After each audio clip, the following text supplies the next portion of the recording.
Class లేదా ఇప్పుడు? ఏ class ఇప్పుడు? 7th క్లాసా? అందరిది ఇదే ఊరా? స్టడీ ఎట్లుంది, బాగుందా?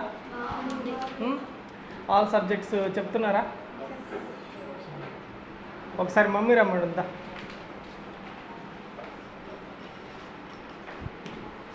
ఇప్పుడు ఏ క్లాస్? హిందీయా? ఇప్పుడు ఏం లేదా?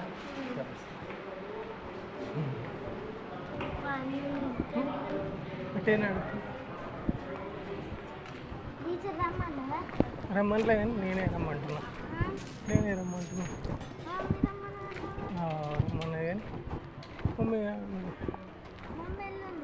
ఇక్కడ ఉంది.